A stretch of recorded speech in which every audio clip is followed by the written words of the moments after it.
Tratamos la glaucoma. No para que tu ojo esté blanquito, no para que tu ojo no te duela.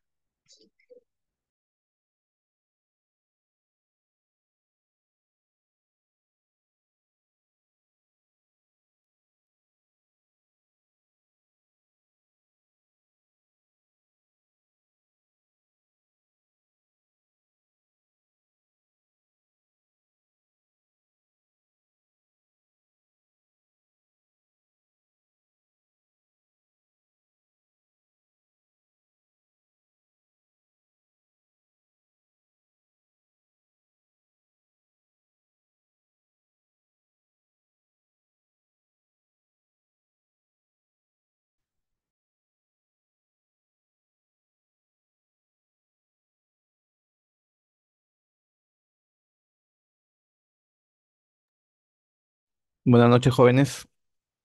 Mm. Buenas noches, Buenas doctor. noches, doctor. Buenas noches, doctor. Buenas noches, doctor. Buenas noches. Bueno, la, Buenas prim- noches, doctor. la primera parte, como les habíamos quedado pendiente ese tema acerca de farmacología de la enfermedad ácido péptica. Luego de esto, ya culminando, continuaremos con lo que es el repaso que les he dicho acerca de la parte práctica, ¿no? Bueno, conforme ya Mamá. ¿Quién está hablando por ahí con el Stephanie? Carlos, ya, silenciados. Bueno, hablando de la farmacología de la enfermedad ciopéptica, como le dije, continuando el tema que hemos hablado acerca de los parte de la farmacología del aparato digestivo, en la que hemos mencionado acerca de la farmacología de la motilidad y la farmacología de vómito, ahora hablaremos de la farmacología de la enfermedad ciopéptica. ¿No? ¿A qué nos referimos con enfermedad ciopéptica? ¿No? A los cuadros producidos por la hiperacidez del jugo gástrico o por problemas en la defensa de la mucosa que terminan con un daño, ¿no? En el nivel, los llamados, gastritis, úlcera gástrica, úlcera duodenal, etcétera. Entonces, permítame un ratito.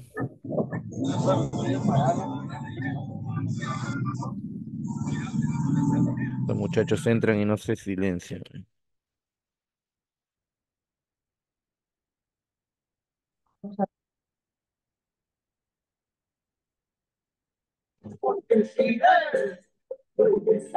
Están toneando todavía.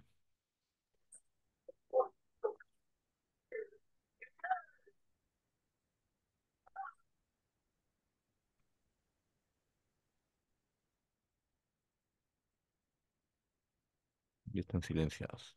Bueno, sabemos que son 340 alumnos, solamente sean la mitad, bueno, poco de la mitad, ¿no? Bueno, la mitad, que todo. Si hablamos de enfermedad, como les he mencionado, ¿cómo funciona esto? Vamos a poner el puntero. Mira, ahora sí. Muy bien. Como ya les he dicho desde un principio, primero lo que tenemos que saber es fisiología para poder entender la farmacología, ¿no? Y esto ya me canso de decirles. Eso tienen que haber llevado una buena fisiología, tener una buena base desde el punto de vista fisiológico para poder hablar o saber de la parte farmacológica. Y la fisiología, como ya les he mencionado y me canso de decir, y me cansaré de decirlo hasta el último día del curso, de que los fármacos solamente inician o detienen modificando alguna función o un proceso fisiológico normal, ¿ya? O en todo caso alterado, pero tenemos que ver con la fisiología. Entonces, la vez pasada les hice una pregunta, ¿se acuerdan? Que le dije, ¿cuáles son las tres vías para la producción del ácido clorhídrico? ¿Y qué fue lo que le dije? Le dije que eran la vía neurocrina, la vía paracrina y la vía endocrina, ¿no? ¿Recuerdan? Dije, entonces, para eso van a haber ciertas células que van a participar en la producción de este ácido clorhídrico, ¿no? Y esto es anatomía, histología, fisiología, que ya lo hemos llevado el ciclo pasado, ¿no? Porque es justo endocrino, sistema digestivo es la última unidad de fisiología 2 o de estructura y función, ¿no? Entonces, recordar, las células parietales, o llamadas también células oxínticas, que son las que van a producir el ácido clorhídrico. Y aparte de eso, también van a producir lo que es el factor intrínseco de Castle, ¿se acuerdan? Tenemos las células G del antro que van a producir lo que es la gastrina, ¿no? Si hablamos de la gastrina, es una hormona que es la que va a ayudar o aumentar la producción de ácido clorhídrico, que ya vamos a hablar después más específicamente. Tenemos las células enterocromafines, que son las que van a producir histamina, que es la parte paracrina de la secreción, ¿no? Porque acá la primera, estas células G del antro van a producir gastrina que van a actuar en los receptores de la colecitoquinina 2 dentro de las células parietales. Esta es digamos, la vía endocrina o endocrina. Las células enterocromafines que van a producir histamina y van a activar los receptores H2 que se encuentran en las células parietales. Esta es la vía paracrina. Y tenemos también las neuronas postganglionares que van a producir acetilcolina y van a activar los receptores M3 que se encuentran en las células parietales. ¿Ya?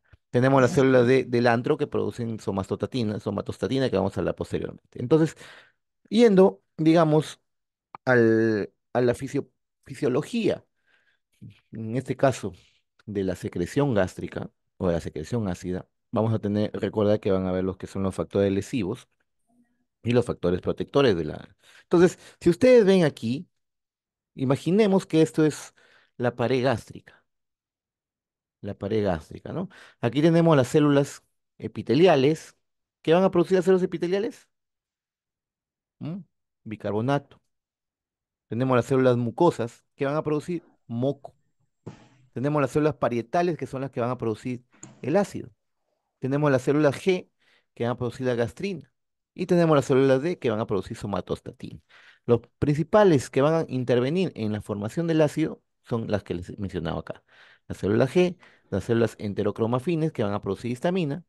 Y acá ven acá, ¿qué parte acá? Este es el bulbo raquídeo, digamos, el tronco encefálico de donde van a partir las fibras del nervio vago que van a producir acetilcolina. Entonces, ahí estamos hablando de las tres vías de la producción de ácido clorhídrico. Entonces, los factores lesivos, los que van a dañar a la mucosa, ¿no? Como podemos ver ahí el Helicobacter pylori, los AINES, que vamos a ver por qué después, el estrés, tabaco, el alcohol y factores protectores, los que van a proteger digamos, la mucosa gástrica, como el moco, las prostaglandinas, el flujo sanguíneo, los factores de crecimiento. Entonces, un equilibrio entre estos dos van a mantener una mucosa adecuada. Pero cuando desciende o hay un aumento o exceso de estos de acá, proliferación del Helicobacter pylori. Mira que el Helicobacter pylori prácticamente es una enfermedad endémica. Muchos lo podemos tener, pero no en todos les produce afección. No en todos. En los AINES, el exceso de consumo de AINES, los AINES inhiben las prostaglandinas y las prostaglandinas son un factor protector porque que va a ayudar a la producción de moco y a la producción de liberación de bicarbonato de sodio, ¿no? El mismo ácido clorhídrico, el estrés aumenta la secreción ácida, el tabaco, el alcohol, ¿no? Entonces, un desequilibrio o un aumento o incremento de los factores lesivos y una disminución de los factores protectores van a llevar a lo que es la enfermedad acidopéptica. Entonces, si ustedes ven ahí, en la célula parietal hay un dibujito de una bomba. Me estoy refiriendo a qué? A la bomba de protones. ¿Por qué se llama bomba de protones? Porque esta bomba va a permitir la liberación de hidrógeno o hidrogeniones hacia la cavidad gástrica. ¿Con qué finalidad? La producción de ácido clorhídrico, es decir, que va a disminuir el pH gástrico, ¿no? Ingresa potasio y sale hidrógeno. Y estos iones hidrógenos o llamados hidrogeniones son los causantes de la acidez. ¿Recuerdan lo que decía Brewster-Lowry o en la ecuación de Henderson-Hasselbalch, cuando hablamos del pH? ¿Se acuerdan lo que han estudiado en bioquímica, fisiología, ¿no? ¿Qué hablaba del pH? Es el exceso de iones o es el logaritmo negativo de los iones hidrógeno. Entonces, mientras más iones hidrógenos hay, el pH es menor. Por lo tanto, es más ácido. El pH del ácido clorhídrico es bien bajo, aproximadamente 1,6. Y el pH neutro en el ser humano es de 7,35 a 7,45. O sea, se dan cuenta de la diferencia. ¿Sí? Entonces, como ustedes ven, la producción de cloro por parte de la mucosa, más la bomba de protones que emite lo que es el hidrógeno, va a formar lo que ven aquí, es el ácido clorhídrico. Y este ácido clorhídrico, al disociarse, libera iones hidrógeno, que se que va a producir lo que es la acidez total. Pero esa acidez, pues, definitivamente va a dañar la mucosa. Ustedes tienen un poco de ácido clorhídrico, el ácido muriático con el que limpian los baños es ácido clorhídrico, sino que está diluido en agua. Metan la mano en una botella de ácido clorhídrico o de ese ácido muriático, que esto es, el ácido muriático ya está el ácido clorhídrico diluido, no es ácido clorhídrico puro. Metan la mano para que vean cómo les va a arder, porque se van a lesionar la piel. Nuestra piel no está hecha para proteger, en cambio la mucosa gástrica está protegiéndose por esta capa de moco que ven aquí. ¿Ya? Esta capa de moco que va a proteger la mucosa. Entonces, por eso es que el problema, porque cuando ustedes consumen AINES, ese moco se disminuye. ¿Por qué? Porque el moco es producido por las prostaglandinas. Entonces, ahorita hablamos de enfocarnos acá en la bomba de protones, como pueden ver. Se libera el hidrógeno, pero ¿cómo se activa esta bomba de protones? ¿Se acuerdan que les dije? Tres vías. La vía neurocrina, que es a través de la acetilcolina, lo que lo acabo de mencionar hace un momento, las células postganglionares del aparato parasimpático que va a activar el receptor SM3. Tenemos la vía paracrina a través de las células enterocromafines que liberan histamina para activar los receptores H2. Miren, escuchen, eso está grabando igual para que lo tengan. Y la vía endocrina a través de la producción de gastrina por las células G que van a activar los receptores de la colecistoquinina. Y esos tres vías van a activar esta bomba de protones a través de sus receptores que son receptores metabotrópicos. Miren, de nuevo vamos a volver a tocar el tema de tipo de receptores. ¿M? Ya les he dicho, si no han aprendido la primera parte sobre los receptores, esto de aquí lo vamos a ver hasta el final del curso. ¿No? Entonces, ahí están los receptores de la colecistoquinina que van a ser activados ¿por quién? Por la gastrina. Los receptores M3 muscarínicos del parasimpático y los receptores H2 que son receptores de la histamina. ¿Ya? Los tres van a ser activados por esos receptores. Por lo tanto, si van a ser activados y van a estimular la producción de ácido clorhídrico, quiere decir que los tres son receptores excitatorios. Y son excitatorios metabotrópicos, quiere decir que van a ser activados, digamos, por una proteína GS o GQ. De aquí les voy a mencionar. Entonces, si ustedes ven aquí la colecitoquinina, los receptores de la colecitoquinina y los receptores muscarínicos M3, acuérdense, los muscarínicos siempre van a ser GQ, ¿se acuerdan? GQ, los impares, M1, M3, M5, eso yo lo expliqué la semana pasada. M1, M3, M5 son excitatorios, proteína GQ, ¿se acuerdan? Y los M2 y M4 son proteínas, son inhibitorios, proteína GI.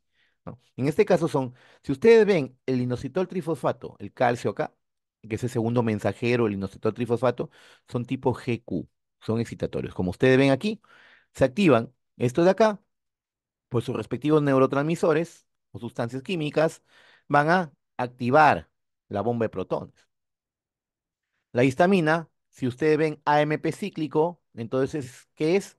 GS, excitatorio también, GS. Entonces, las tres vías van a activar esta bomba de protones.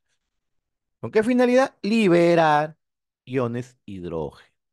Hasta ahí está claro. Entonces, así de esa forma se van a activar, pero ¿cómo? Con sus respectivos neurotransmisores que van a activar estos receptores. Por ejemplo, aquí tenemos el sistema parasimpático. Recuerden que el sistema parasimpático es el sistema cráneo-sacro. Parten de arriba. ¿Cuál es el nervio del par craneal que va a inervar al estómago? Es el décimo par, llamado vago o neumogástrico. Ahí está el nombre, neumo, pulmones, gástrico, estómago.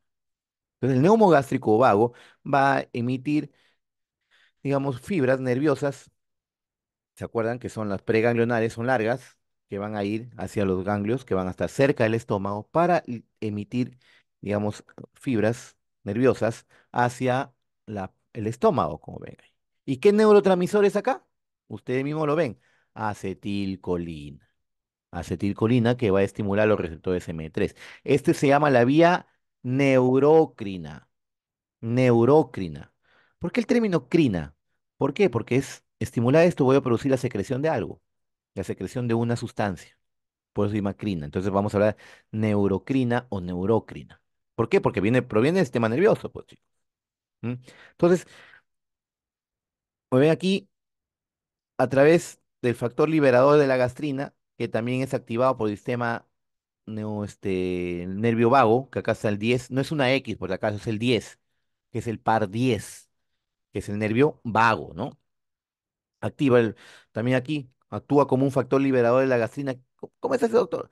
Que a través del nervio vago estimula a la célula G, ¿a qué? A la producción de gastrina, como ven aquí.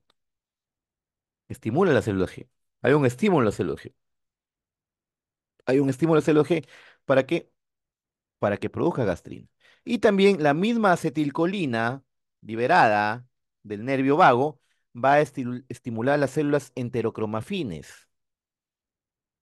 ¿Y qué produce las células enterocromafines? Lo dije hace un momento, histamina. Histamina, muy bien, histamina. Entonces, el mismo nervio vago va a estimular como es directamente, miren, directamente a los receptores M3 del estómago y al mismo tiempo va a estimular a la célula G a la producción de gastrina y a las células enterocromafines a la producción de histamina. Como ven ahí, se produce la histamina y esa histamina va a activar los receptores H2 que son receptores metabotrópicos de proteína GS, activando el AMP cíclico como segundo mensajero y al mismo tiempo activar la bomba de protones, ¿no? Entonces, una vez que el paciente, vieron aquí, ingresa, o la persona ingresa alimento, proteínas, hay una distensión abdominal, inmediatamente se activan de forma directa, ya no por vía neurócrina, Porque esta vía neurócrina que ven aquí, por ejemplo, la fase vagal, vieron la comida, olfatearon, inmediatamente el sistema nervioso emite acetilcolina y empieza a liberar de a poco gastrina, histamina. Pero una vez que ingresa, digamos, comida, ya que es la fase gástrica, ¿se acuerdan? La fase vagal, fase gástrica, fase intestinal. La fase vagal simplemente me activa el sistema nervioso, una ligera producción de ácido por la vía neurócrina principalmente y por la vía histaminérgica, que es la vía paracrina.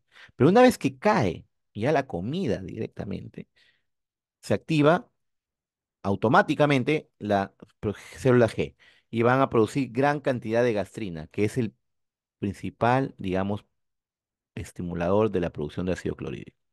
Esta es la vía endocrina.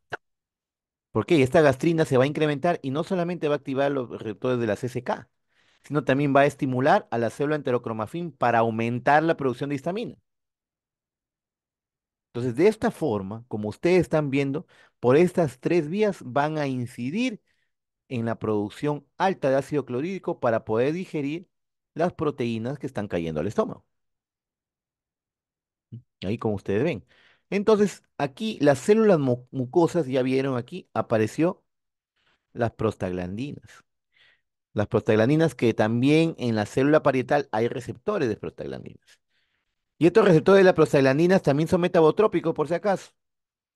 ¿Pero qué tipo? GI. ¿Qué quiere decir GI? Inhibitorios. Inhibe la adeniciclasa. Entonces, de cierta forma, estas prostaglandinas, al activar los receptores de las prostaglandinas de las células parietales, ¿no? Esas prostaglandinas, por si acaso, son producidas aquí, ¿ya? En las células mucosas. Estas prostaglandinas van a inhibir el AMP cíclico, disminuyendo en parte la producción de ácido gástrico. O sea, trata un poco de controlar la liberación de ácido gástrico, la producción de ácido clorhídrico, la producción de hidrogeniones. Pero miren, también van a activar estas prostaglandinas a las células epiteliales. ¿Con qué finalidad? De producción de bicarbonato, bicarbonato. Y además, como ven, pasó, la producción de moco, moco.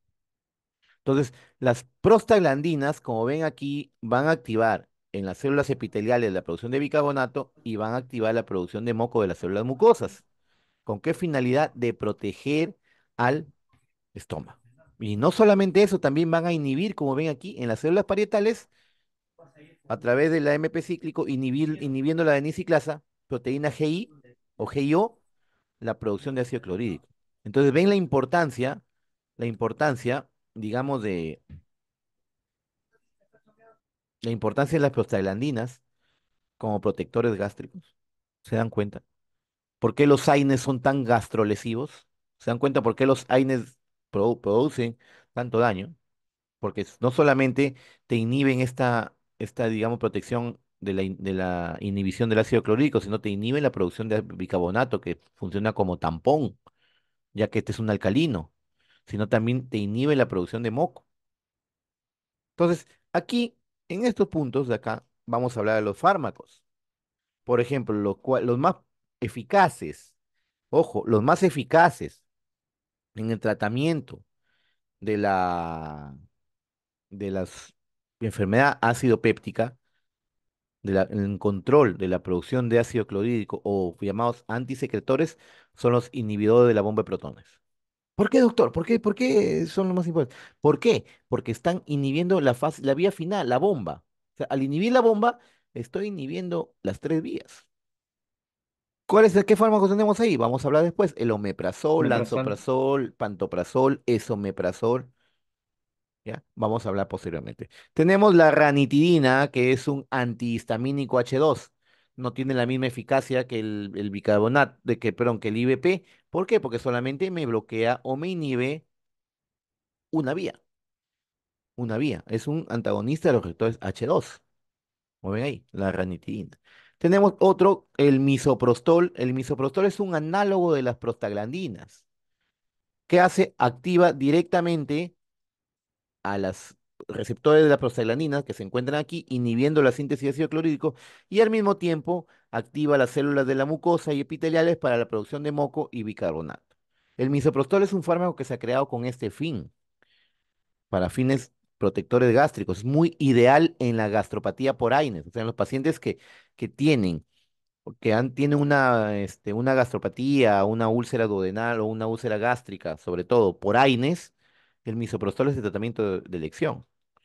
Sino que como se encontró que también aparte de esto actúa contrayendo el músculo liso uterino y dilatando el cuello uterino, se empezó a utilizar con fines, digamos, ginecológicos, tanto para fines de tratamiento como para fines, pues, ilegales como el aborto, ¿no? Ya, el misoprostol, como ven aquí, vamos a retrocederlo para que vean, ¿no? El misoprostol es un análogo de la prostaglandina E2. Como es un análogo de prostaglandina, cuando hablamos del término análogo, quiere decir que es una sustancia similar a la prostaglandina. Y esta prostaglandina E2 es la que actúa a nivel gástrico. ¿Qué hace? Estimula los receptores de la prostaglandina que son inhibitorios, disminuyendo la producción de ácido clorhídrico. También, ¿qué hace la prostaglandina? Estimula la producción de moco por las células mucosas. ¿Y qué más hacen las prostaglandinas? La producción de bicarbonato.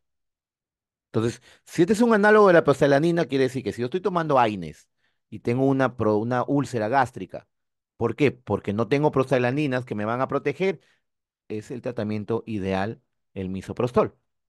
¿Por qué? Porque este misoprostol va a suplir la ausencia de las prostaglandinas, inhibiendo aquí la producción de ácido en cierta parte y al mismo tiempo aumentando la producción de moco y de bicarbonato para proteger el estómago.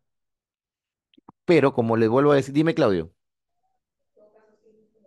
Creo que la molestia. O sea, el misoprostol sería como un mimético de la fusión de las prostaglandinas.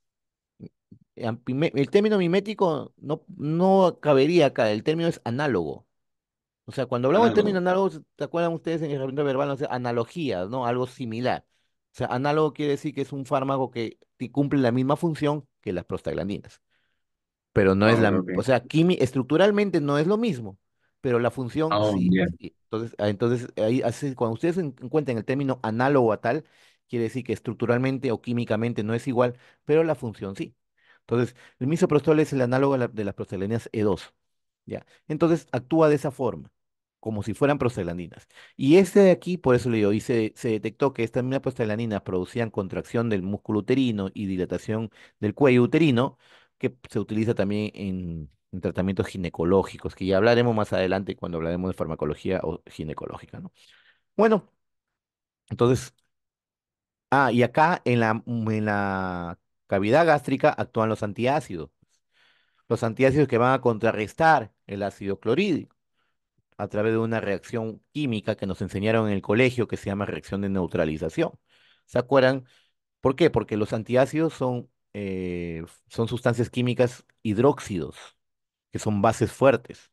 Y recuerdan que en el colegio nos enseñaron, me acuerdo, creo que está en el libro de Coquito, Lalito, página 15, creo, cuando un ácido fuerte se combina con una base fuerte, me da una sal y agua. Entonces, si, por ejemplo, le doy el hidróxido de aluminio, hace una reacción con el ácido clorhídrico, me va a dar cloruro de aluminio más agua. Y este cloruro de aluminio es una sal neutra, no me va a producir, y el agua, entonces es una reacción de neutralización. Así funcionan los antiácidos.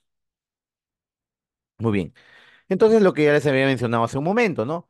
La fase de la secreción gástrica. La primera fase que es la vagal, en donde va a actuar fase cefálica o vagal, que es donde va a actuar, como les enseñé hace un momento, a través de la vía del vago, por la liberación de acetilcolina y activación tanto de la misma acetilcolina de forma directa en los M3 o también a través de las células de dendrocromafines para la producción de histamina. Luego que eso ingresa a la comida después de la fase, porque la fase vagal solamente con el olfato o la mirada. ¿Quién por ahí no dicen el término se me hace agua la boca, ¿no? Olió comida, se muere de hambre, el olfato de la comida y empiezas a salivar. Y así como salivas acá por acción muscarínica, pues. ¿Se acuerdan que la acetilcolina qué produce? Aumento de las secreciones de las glándulas. Entonces, a través del efecto de las glándulas, mayormente M1, también M3, Empieza a salivar, pero al mismo tiempo también empieza a producir ácido gástrico, por ácido clorhídrico, por acción directa de la acetilcolina y indirectamente activación de las células enterocromafines y producción de histamina.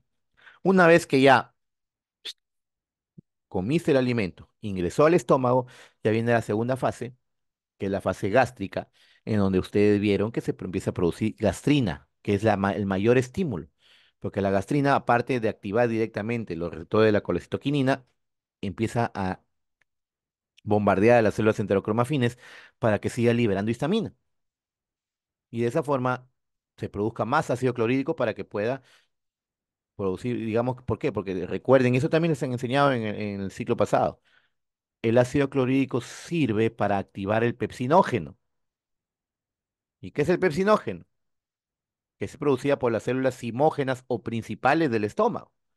El pepsinógeno es una proenzima que al activarse se convierte en pepsina. ¿Y la pepsina qué es? Es una enzima proteolítica. ¿Qué significa proteolítica? Que va a empezar a destruir proteínas o a degradar proteínas. Entonces, una vez que cae eso, y ustedes mismos vieron, empieza a incrementar a través de la gastrina.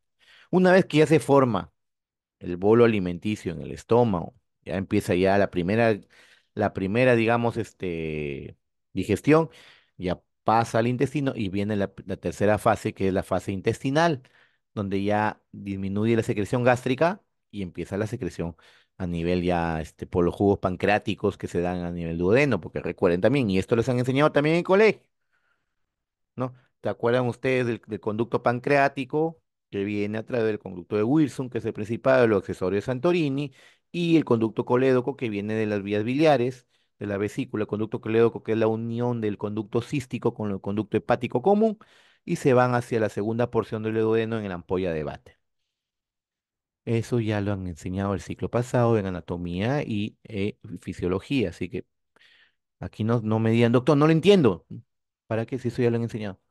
Aquí solamente estamos para hablar, sino como un repaso de la parte fisiológica y anatómica. Que miren cuánto tiempo estoy hablando de fisiología y esto no es farma. Aquí es la fase cefálica que les he mencionado, la fase gástrica y la fase intestinal. Son las tres fases de la secreción gástrica.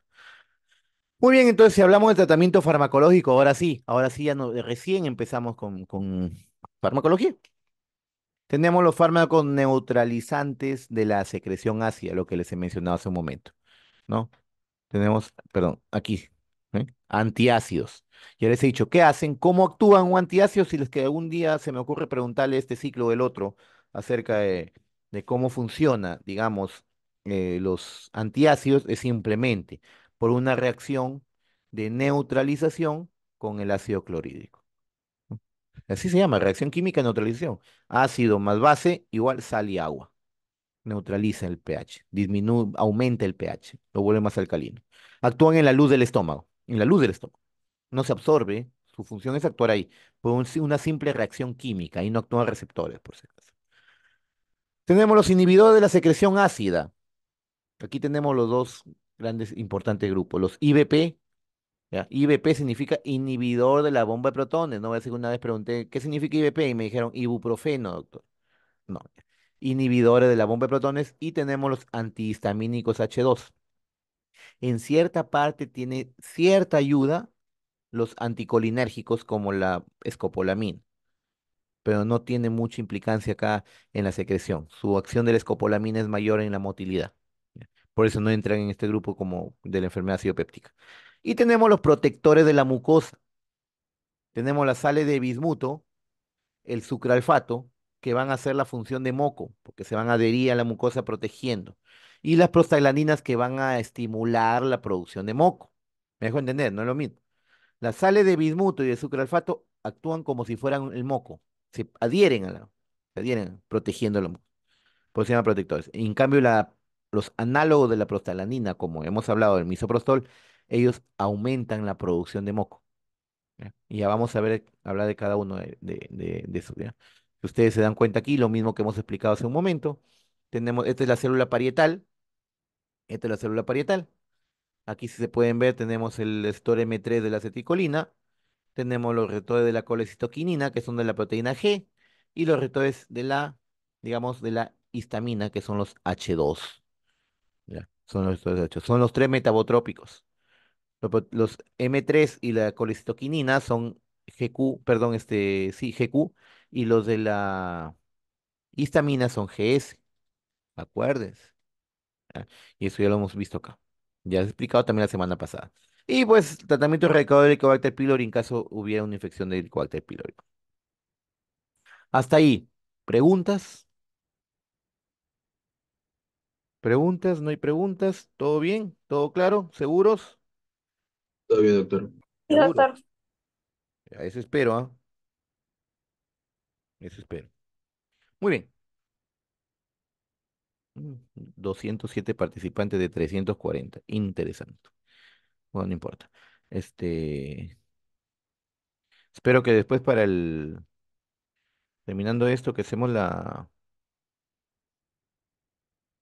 práctica de dosis, ingresen más, porque después no quiero que no me han enseñado esto, que el otro y el otro. Punto. Bueno, por eso espero que más tarde estén más. Ahorita esto de aquí va a quedar grabado, lo otro no lo voy a grabar por si acaso. Por eso es otro link. Ya, este de aquí lo grabo, chicos, y se lo mando al grupo de delegados que tienen en Telegram porque el video pesa, no pasa ponente por WhatsApp. Ya. Continuamos entonces con el tratamiento farmacológico, como le hemos mencionado, se va a basar en lo que es inhibir secreción ácida por parte de la célula parietal, o sea, los antisecretores, los neutralizadores del ácido o antiácidos y los protectores de la mucosa. Son los tres grupos que vamos a nosotros a estudiar, ¿ya? Que les acabo de hablar hace un momento. Ahí estamos los IBP y los antihistamínicos H2. Tenemos los compuestos de magnesio, por ejemplo, el hidróxido de magnesio. Tenemos el hidróxido de aluminio, el bicarbonato de sodio. Entonces son, como le digo, son sales o bases, son bases que van a neutralizar el ácido clorhídrico. Y el producto de la mucosa que ya hablamos un momento, el sucralfato, la sal de bismuto y los análogos de las prostaglandinas. Punto. No es mucho que hablar acá. Empezamos primero por los antisecretores, los antagonistas del receptor de H2 de la histamina. Estos fármacos que son, como ven, son varios. El único que está ahorita en el mercado y se utiliza es la ranitidina. ¿Por qué? Porque esto de acá, nosotros también tenemos receptores H2 a nivel cardíaco. Entonces, todos los demás fármacos han tenido repercusiones o reacciones adversas graves o incluso fatales a nivel del miocardio y del sistema de conducción. Por eso es que se han sido retirados del mercado. Ahorita lo único que queda es la ranitidina. Y la ranitidina tampoco se salva. ¿Ah? La ranitidina, dosis vía oral, no pasa nada, tranquilo, todo normal. Pueden tomarlo como si fueran caramelos. Cuando se pone por vía endovenosa, hay que pasarlo lento. Porque si se pasa de forma brusca, puede provocarte una alteración cardíaca, una arritmia, incluso parada cardíaca. Entonces, volvemos acá, miren, ¿ah? Volvemos al punto de vista fisiología. Volvemos, aquí están las tres vías. Las tres vías, la vía de la colecitoquinina, que es la gastrina, o endocrina, miren la gastrina. Tenemos la vía de la histamina, que es por las células enterocromafines que producen histamina, o es la vía paracrina, mira, aquí está el nombre, mira. Endocrina, la vía paracrina, y aquí tenemos la vía neurocrina a través de la acetilcolina, ¿ya? La somatostatina que mencionamos acá en la célula D tienen cierta actividad inhibitoria a través de receptores inhibitorios de la AMP cíclico, que estamos hablando GI, ¿no? Al igual que las de la prostaglandina, mira, GI, inhiben el AMP cíclico. Pero acá vamos a hablar de los productores de ácido clorhídrico, los tres productores. M3, gastrina, que es la colecistoquinina, y los H2, que son por la histamina. Entonces, aquí vamos a hablar de esto de aquí, los antagonistas de los receptores H2, ¿ya? H2, porque la próxima semana van a dar su cátedra en el seminario que van a hacer sobre los antagonistas H1. ¿Ya? Aquí estamos hablando de los antagonistas H2, que van a ser específicamente la ranitidina en sí, porque como he dicho, la famotidina, nisatidina, cimetidina ya no se utiliza. La cimetidina todavía, pero aquí no. Entonces, el receptor H2, como le dije ahí, bueno, ahí es un acoplado a la proteína GS, que ya lo mencioné hace un momento, o sea, es un metabotrópico excitatorio, ¿ya? Que te autoriza vía a través de la a esta adeniciclasa, o sea, inhibe la adeniciclasa, perdón, estimula la adeniciclasa para convertir el, ah, el, el AMP en AMP cíclico. Entonces, aquí su segundo mensajero es el AMP cíclico. Es una excitatorio, ¿ya?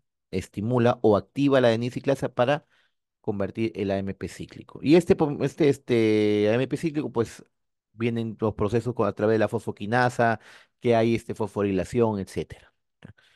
Ahí está el segundo mensajero, como ya lo mencioné. ¿Dónde se encuentran? ¿Ven? Músculo cardíaco, aparte de las células parietales, en las células cebadas y en el sistema nervioso central. ¿Ya? Pero nosotros lo importante es aquí, en las células parietales. Pero sus efectos adversos pueden darse por acción en otros receptores, en otros órganos, como ven ahí. Entonces, ahí, como ven ahí, miren la X que apareció, es un antagonista o bloquea los receptores de la histamina H2. No olvides, no se olviden, ¿ah? Mira aquí. Tenemos la farmacocinética de todos los antihistamínicos de H2 conocidos y como le dije, el más utilizado, por no decir el único, es la ranitidina, con una potencia antisecretora entre 4 a 10, menor que la famotidina incluso. Ya, ahí está la biodisponibilidad de un 39, un 88%, como están viendo ahí en los fármacos, este, en el cuadro. No, la dosis habitual se utiliza 300. La dosis de la ranitina se puede utilizar 300 miligramos una vez al día o 150 dos veces al día. ¿Ya? En vía endovenosa se utilizan 50 miligramos cada 8 horas. Eso es cómo se utiliza inclusive. Tu tiempo de vida media, a pesar que es 1.6 a 2.4 horas, tiene un aclaramiento lento, como ven ahí. Entonces, que puede, digamos, darse cada 12 horas, incluso, o cada 24. Tiene un 15% de unión a proteínas plasmáticas, bastante bajo. Esperen antes que se vaya. Volumen de distribución entre 1.2 a 1.9 litros por cada kilogramo de peso. ¿Se acuerdan que es el volumen de distribución, no? Supongo. Interacciones farmacodinámicas y farmacocinéticas de la renitina, como ven acá, la simetina inhibe la actividad de citocromo P450.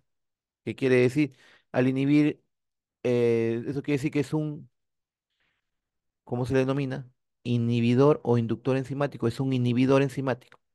Entonces, si es un inhibidor enzimático, miren, de la warfarina. ¿Qué quiere decir? Que va a retardar el metabolismo y por ende aumenta sus concentraciones plasmáticas, pudiendo producir efectos adversos de la warfarina como hemorragias, de la teofilina como arritmias o antidepresivos tricíclicos que también pueden provocar arritmias cardíacas. ¿No? Entonces, la ranitidina, que es lo que nos importa acá, aumenta la absorción del bismuto. El ketoconazol disminuye la absorción de ranitidina, es un antimicótico. Los antiácidos también disminuyen la biodisponibilidad. Reacciones adversas, como puede ver, puede producir diarrea o a veces estreñimiento, a veces dolor muscular. Es por acción de los receptores H2 en otros, digamos, órganos. Hipersecreción de rebote, que es muy raro aquí. Una hipersecreción de rebote por los anti-H2 es raro, no es lo mismo como les expliqué la vez pasada. ¿Se acuerdan? Según Edward y Aronson, las categorías, el efecto de rebote es categoría C, tipo de reacción adversa tipo C. ¿No? Pero la clasificación de las reacciones adversas, podríamos hablado que son la de Rowling y Thompson, ¿no? Las más utilizadas. Bueno, puede producir bradicardia e hipotensión hasta parada cardíaca si se administra en dosis muy rápidas. Ya, hay que tener precauciones.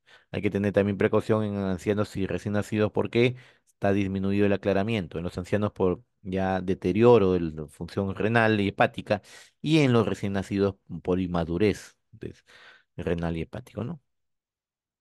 Muy bien, hasta ahí hemos hablado de los antihistamínicos de H2. El principal, como les dije, el más usado y el único prácticamente usado en nuestro mercado es la ranitidina. Tenemos los antisecretores inhibidores de la bomba de protones, o digamos, como ven, inhibidor de la ATPasa hidrógeno potasio, entre comillas, como ven ahí. Como incluso dice, formado por fármacos que poseen un núcleo estructural común, el 2-piridil metil sulfinil benzimidas, etcétera, etcétera. Ese nombre no se lo voy a pedir que se lo aprenda, porque ni siquiera yo lo puedo pronunciar. Tenemos entonces el omeprazol, esomeprazol, lansoprazol, pantoprazol, rabeprazol. Si ustedes encuentran el nombre prazol, inmediatamente pensé en un IBP. No, ni vuelta que darle. ¿ya? Entonces ahí está lo que como lo hemos utilizado, digamos, aquí es la bomba de protones, ¿ya? Como hemos mencionado hace un momento. ¿Qué es lo que hace esta bomba de protones? Hace un antiporte. ¿Qué quiere decir un antiporte? ¿Mm? Que uno ingresa y el otro sale, ¿no? Ahí es cuando estamos hablando de un antiporte. Un ion entra, el otro ion sale. En ese caso, ingresa a la célula de potasio y se libera el ion hidrógeno para producir la acidez. Como ven, hay un pH menor de 2, es el pH de la cavidad gástrica por el ácido clorhídrico. Entonces, como ustedes ven, ¿qué es lo que hace el inhibidor de la bomba de protones? A través de enlaces sulfuro, bloquean la actividad de eso. Y es más, la inhibición es irreversible de esta bomba de protones.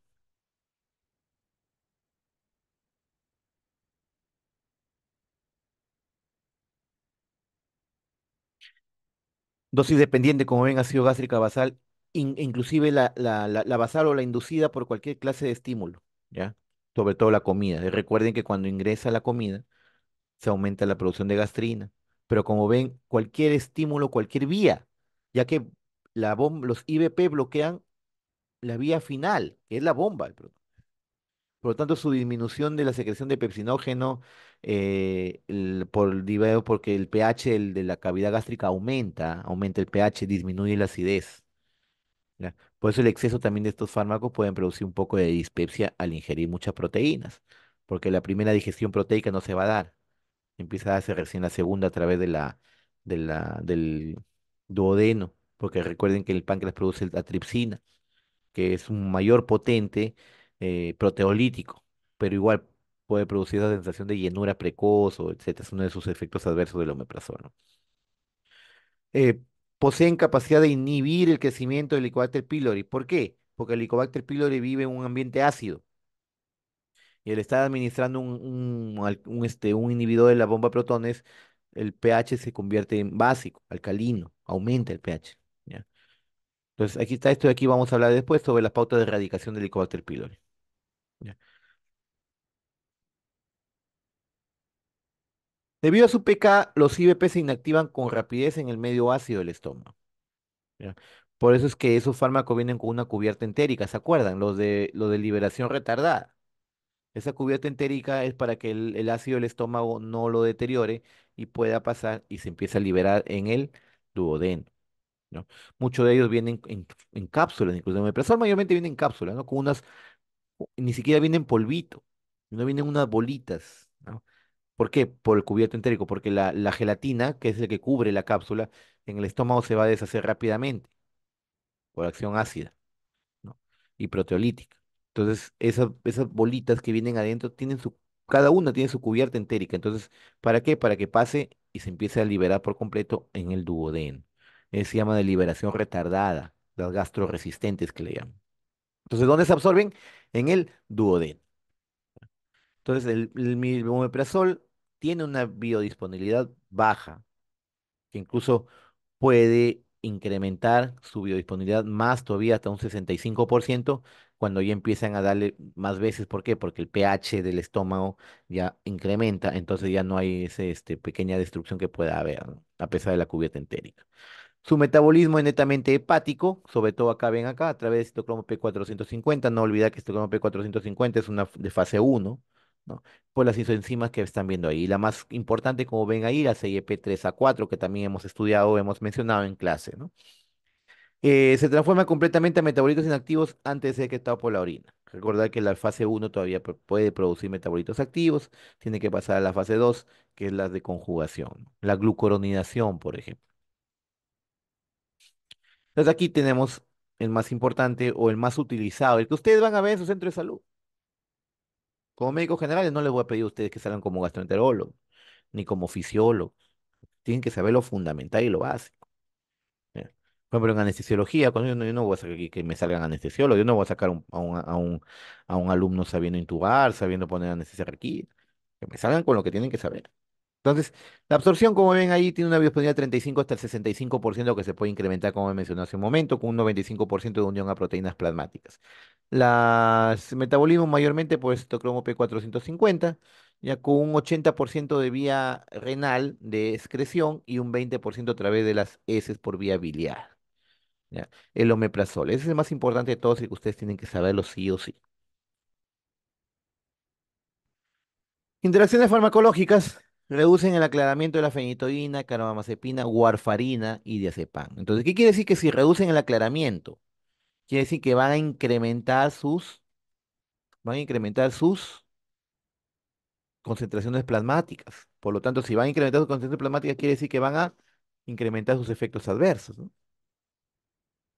Al incrementar el pH intragástrico, van a también a disminuir la absorción de algunos fármacos que necesitan pH ácido para absorberse, como por ejemplo el ketoconazol o la levotiroxina, que es una hormona que utiliza en pacientes hipotiroideos. ¿Ya? Aumentan, sí, en fármacos que necesitan un pH alcalino, que se destruyen por el ácido, van a aumentar su absorción. Como ven ahí la penicilina, digoxina y ácido acetilsalicílico. Tratamiento prolongado, disminuir la absorción de calcio por la alcalinidad entonces hay que tener precaución de que puede dar osteoporosis. Y no porque interactúa con el calcio, sino porque el pH, al volverse más alcalino, disminuye la absorción de este, pudiendo provocar osteopenia, inclusive osteoporosis. Efectos adversos, diarrea, náuseas, vómitos, dolor abdominal, dolor de cabeza, como le dije, puede provocar dispepsia o diarreas por no metabolismo de ciertas estructuras que necesitan del ácido o quizá de los proteolíticos que van a producir, digamos, como les mencionó ayer en clase sobre las diarreas osmóticas, ¿no? Que van a jalar agua. Y eso ya lo hemos hablado, ¿no? Y en el uso crónico van a hacer lo que es la hipergastrinemia. ¿Se acuerdan que les mencioné en clase la semana pasada cuando hablamos, la semana antepasada, cuando hablamos de las reacciones adversas según Edward y Aronson, que eran las tipo C, que es por tratamiento crónico de ciertos fármacos? Entonces, aquí va a producir una hipergastrinemia, que cuando dejas de tomar el omeprazol, este excesivo aumento de la gastrina va a incrementar la producción de ácido. A eso se le denomina efecto rebote. ¿Ya? No olvidar eso. Bueno, hasta ahí, ¿preguntas? Doctor, disculpe, Dime, al escucho. mencionar usted el efecto rebote por la no administración de ese fármaco, quiere decir de que tendríamos que indicar ese fármaco para que se deje a menor dosis, me refiero, Retiro paulatino, paulatinamente, a eso me refiero. retiro paulatino. Porque tú lo retiras bruscamente, el exceso de la gastrina que está ahí te va a dar el efecto rebote que les acabo de mencionar. Ujú. Muy bien, entonces hablaremos de los antiácidos. Cuando ustedes escuchen el término antiácido, no, mucho confunden cuando dicen antiácidos y hablan de omeprazol, hablan de ranitidina, no. Esos son fármacos antisecretores. Antiácidos son los fármacos que van a actuar en la luz intestinal, perdón, en la luz gástrica, en la cavidad gástrica, que van a hacer reacciones químicas, no van a actuar en ningún receptor. Entonces, incluso ese es uno de los que se utilizaban muchos años, como ven acá, porque eso es lo más fácil, simplemente ingieres y hacen una reacción química, ¿ya? Pero su eficacia pues no es lo mismo que un inhibidor de la bomba de protones, pues. Son compuestos totalmente inorgánicos que de forma inmediata neutralizan, pero como ven ahí, poco duradera. Entonces, mayormente utilizan, como ven ahí, en automedicación cuando están con un poco de dispepsia, tengo acidez, poco de pirosis, ¿no? Entonces, se administran estos fármacos, ¿no? Porque no son absorbibles. Tampoco se puede exceder en el tratamiento, pero son útiles para el tratamiento a corto plazo. Son sales, como les tenemos los monovalentes, los divalentes como el magnesio, ¿no? El hidróxido de magnesio, por ejemplo, trivalentes, el más utilizado que es más, los fármacos antiácidos vienen en una combinación entre hidróxido de magnesio y el hidróxido de aluminio. Como ven, ya lo hemos mencionado, ¿cómo actúan? Elevan el pH intergástrico por la reacción química de neutralización, de forma inmediata. ¿No? Pero como les he mencionado, su duración es corta, porque se sigue produciendo ácido.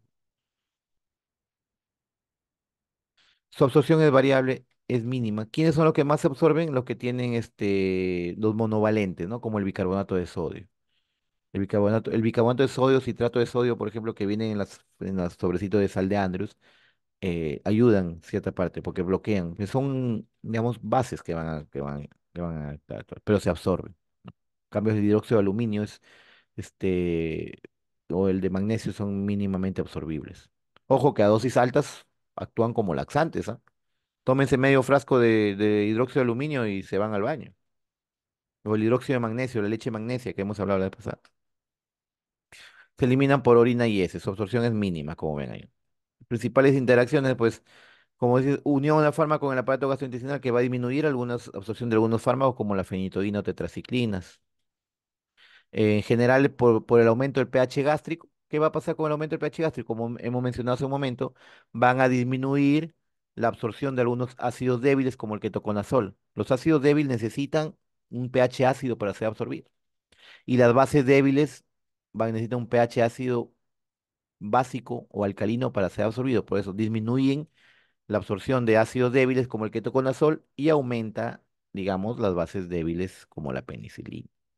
También puede llevar a un cambio del pH urinario ya que estás tomando álcalis, alcalinos, bases.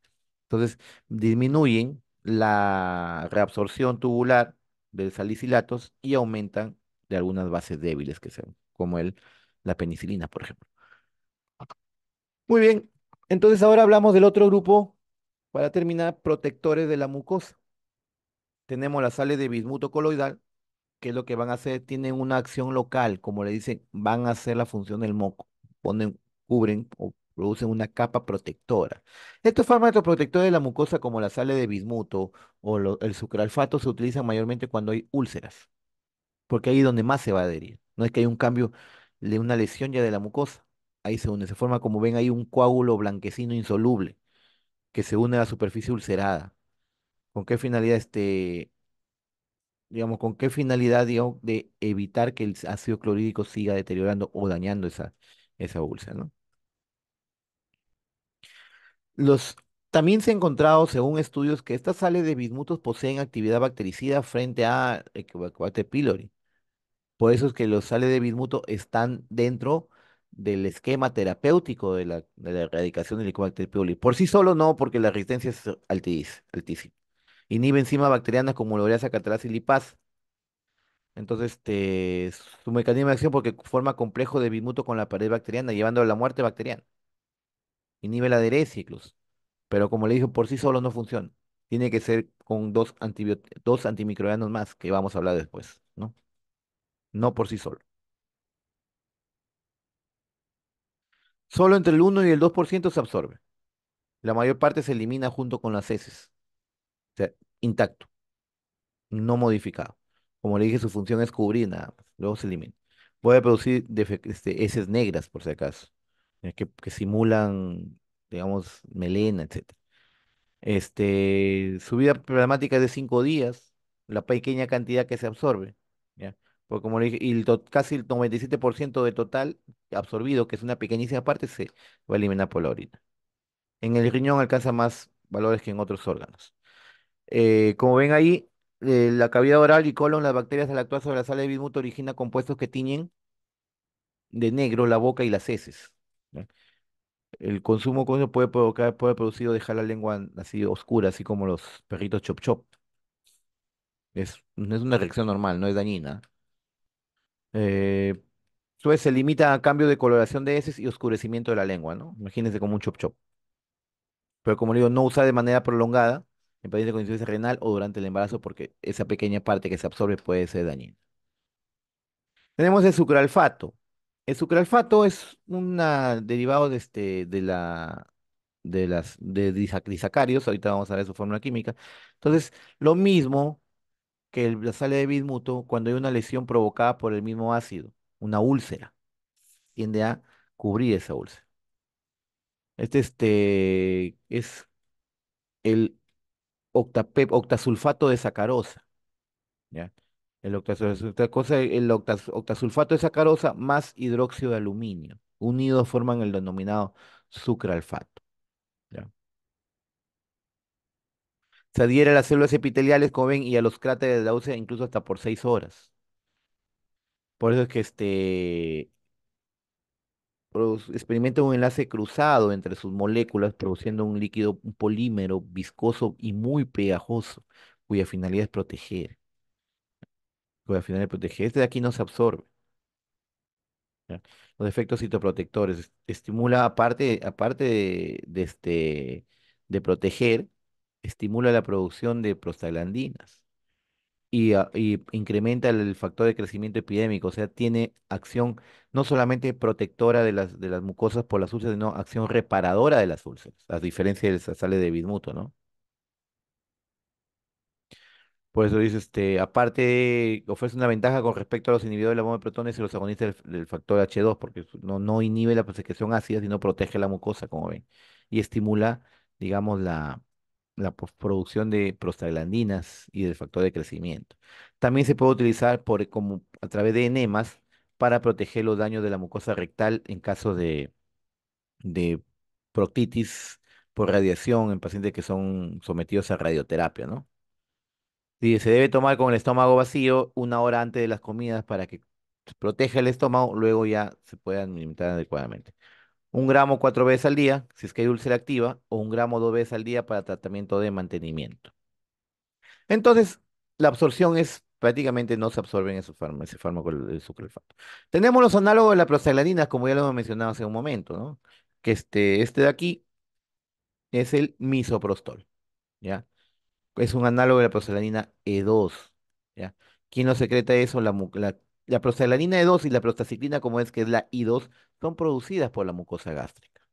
¿Y qué hacen? Y ya les expliqué hace un momento, disminuyen la MP cíclico, porque su receptor, que está en las células parietales, son GI, metabotrópico GI, inhibe el MP cíclico, inhibe la adeniciclasa, disminuyendo la secreción gástrica. Y aparte, como ven, en las células epiteliales y en las células de las mucosas, aumentan la producción de moco y de bicarbonato. ¿Ya? Todas las dosis altas consiguen la cicatrización, o sea, esto es solamente con dosis comunes para disminuir la sintomatología. ¿Ya? Recuerda, como dicen ahí, no se administra en gestantes, contraindicado en gestantes, porque son abortivas. ¿Ya? Se utiliza para prevenir lesiones gástricas inducidas por AINES, o sea, el término de la enfermedad se llama gastropatía por AINES, ¿no? Mecanismo de acción, ya mencionamos, inhibe la secreción ácida. ¿Por qué inhibe la secreción ácida? Recuerden, activa receptores de prostaglandinas. Y efecto protector de la mucosa. ¿Por qué? Porque estimula la producción de moco y de bicarbonato. Y ya los he mencionado hace un momento. Reacciones adversas puede provocar diarrea, porque así como también activa las prostaglandinas o actúa con el receptor de prostaglandinas en el músculo liso, estimulando la peristalsis, ¿ya? Puede producir flatulencias por el mismo aumento de la peristalsis. En unos casos, vómitos, estreñimientos, puede producir también escalofríos. Y en mujeres, pues, gestantes, aborto, aborto, ¿ya? Bueno, ahora, ya para culminar, hablaremos del tratamiento de la infección por Helicobacter pylori. El Helicobacter pylori es un bastón gram negativo que, digamos, casi todo lo tenemos, casi todo lo tenemos. Sino que en algunos, pues, no les produce enfermedad y está ahí. El Helicobacter pylori se ha asociado con gastritis, úlceras, incluso con cáncer, con el adenocarcinoma gástrico y con la linfoma de células B gástricas. Pero ya, pues, esos pacientes tienen que tener una predisposición genética. ¿Cómo así? Pues, mi papá, mi mamá con cáncer de estómago. Yo tengo mi predisposición genética, ¿no? Supongo, suponiendo, no quiere decir que es así. Entonces, tengo ese problema. Entonces, ¿qué pasa? La infección. Entonces, el Helicobacter pylori actúa como un factor injuriante. Tengo mi factor predisponente genético y el Helicobacter pylori actúa como factor desencadenante, pudiendo aparecer con úlceras y luego cáncer, ¿ya? Entonces, la mucosa social del tejido linfóide, el linfoma por gastritis atrófica e incluso, como le dije, hasta cáncer puede provocar. Entonces, el tratamiento de elección o de erradicación del Helicobacter pylori que utilizamos aquí, mayormente en nuestra localidad, porque este de aquí es de Europa, del Flores. Aquí utilizamos el manejo con IBP, con claritromicina, como ven ahí, 500 miligramos cada 12 horas, y con amoxicilina 1000 o 1 gramo cada 12 horas. Y utilizamos también sales de bismuto. Es el esquema de elección que utilizamos nosotros aquí en nuestra zona. Si en caso paciente es alérgico a la penicilina, no se le daría amoxicilina, sino se cambiaría al uso de tetraciclina ya, como la doxiciclina, ¿ya? Junto con el metronidazol. ¿Ya? Entonces, eso es digamos, el tratamiento de elección o los cambios que se utilizan para el manejo. Y en caso de dijeran, doctor, pero si es gestante, no le vas a utilizar tetraciclina, pues. Y si es gestante alérgica a la penicilina, uy, ¿ahora qué hago? Ya, pues ahí se mezclaría un IBP junto con la claritromicina y el metronidazol, que son seguros durante el embarazo. Ese es el primer esquema que utilizamos normalmente aquí. Y le añadimos las sales de bismuto, ¿no? ¿Preguntas? ¿No hay preguntas? No, ¿Seguros? ¿Seguros? ¿No? Bueno, chicos, entonces voy a cerrar este Zoom para que pueda grabarse y voy a crear otro que para iniciar lo que le dije la, este, el repaso que les voy a hacer de práctica, ¿de acuerdo? Muy bien, voy saliendo. Hasta luego. Nos vemos ahorita. claro, doctor. Ahorita les mando el otro link, ¿ya?